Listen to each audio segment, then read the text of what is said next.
नमस्कार दोस्तों, मेरे चैनल भजन रसधारा में आप सभी को बड़े दिल से स्वागत। दोस्तों, आज मैं माँ का भजन रूनू झूनू ना मैया अली हमरे अंगना लेकर के आई हूँ, तो चलिए सुनते हैं। अरे रूनू झूनू ना मैया मोरे अली हमरा अंगना, रूनू झूनू ना शीतल मैया अली हमरा अंगना, रूनू झूनू ना मैया अली हमरा अंगना, रूनू झूनू ना।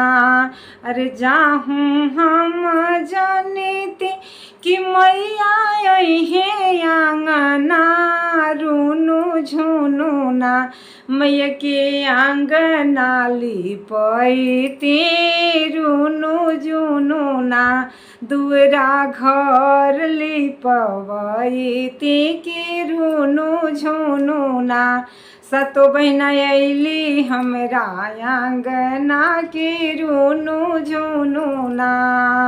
अरे जाहूँ हम जनिती कि मैया अहे आंगना, रूनू झूनू ना मैया के चुंदरी मंगवैती कि रूनू झूनू ना ओ में गोटा लगवैती कि रूनू झूनू ना मैया मोरे अली हमरे आंगना के, रूनू झूनू ना।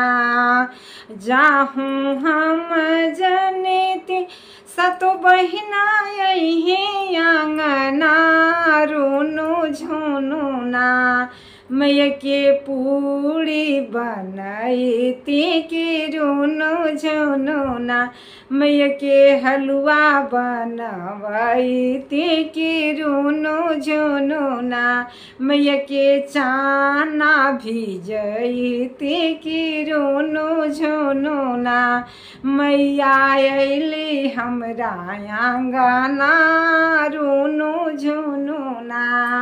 जाहूँ हम जनिती नौ दुर्गा अहे आंगना, रूनू झूनू ना मैया के काला साधरैती कि रूनू झूनू ना मैया के अखंड दीप जलैती कि रूनू झूनू ना मैया अली हमरा आंगना के, रूनू झूनू ना मैया अली हमरा आंगना के, रूनू झूनू। जाहूँ हम जनिती कि मैया अहे आंगना, रूनू झूनू ना मैया के चरण पखरीती कि रूनू झूनू ना मैया के आरती उतरीती कि रूनू झूनू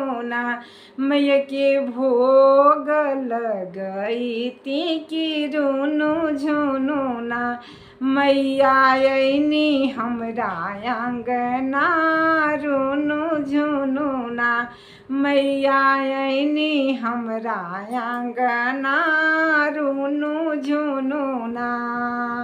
नमस्कार दोस्तों, माँ का भजन कैसा लगा कमेंट बॉक्स में ज़रूर बताइएगा, और फिर मिलते हैं कोई अच्छे से अच्छे माँ का भजन के साथ। तब तक के लिए नमस्कार। पूरे नवरात्र माँ का भजन सुनते रहिए और अपने आप में भी गुनगुनाते रहिए। फिर मिलते हैं कोई अच्छे से अच्छे भजन के साथ। तब तक के लिए नमस्कार।